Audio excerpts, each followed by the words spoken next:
Merci Emmanuel Macron, merci du fond du cœur. Merci de nous avoir aidés certainement malgré vous à faire des avancées fulgurantes ces dernières années dans le sens de notre souveraineté et de la dignité de l'Africain. Merci président Emmanuel Macron de nous avoir libérés d'un complexe séculaire, celui de la peur de la France et de l'Occident en général, qui a tétanisé plusieurs générations d'Africains face aux injustices et à l'exploitation. Devant, c'est maïs. Moi, je pleure le peuple français. Mais quand même, il est bien pour l'Afrique. Il est un mal nécessaire pour nous. C'est vrai, nous avons été ingrats. Ingrats de n'avoir pas dit merci pour tous ces siècles d'esclavage au cours desquels nous avons été réduits en bêtes de somme. Merci pour cette mission civilisatrice qui nous a débarrassés de nos traditions, de nos croyances, de notre identité, de nos religions. Merci pour le partage à Berlin en 1885 de notre continent qui nous a si généreusement débarrassés de nos encombrantes richesses pour les rendre plus utiles à qui de droit, l'Occident. Merci pour cette colonisation qui a poursuivi le travail en faisant de nos territoires vos propriétés exploitées avec nos propres bras.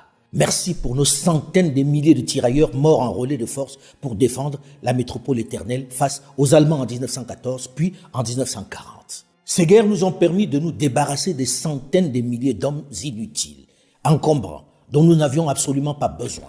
Merci pour votre extraordinaire gratitude vis-à-vis de ceux qui vous ont aidé à vous libérer du joug nazi et que vous avez froidement assassinés parce qu'ils avaient, à Tiaroy, où on les avait parqués, tout simplement eu l'outrecuidance de réclamer leur solde. Et donc nous avons proposé aux chefs d'État africains de réorganiser notre présence. Comme on est très poli, on leur a laissé la primauté de l'annonce.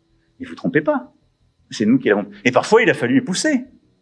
Mais je vais pas parce qu'on est poli, correct et qu'on se réorganise nous-mêmes qu'il faudrait que ce soit retourné contre nous en disant ils sont chassés d'Afrique. Je peux vous dire que dans bien de ces pays, on voulait pas enlever l'armée française ou même la réorganiser. Mais on l'a assumé ensemble.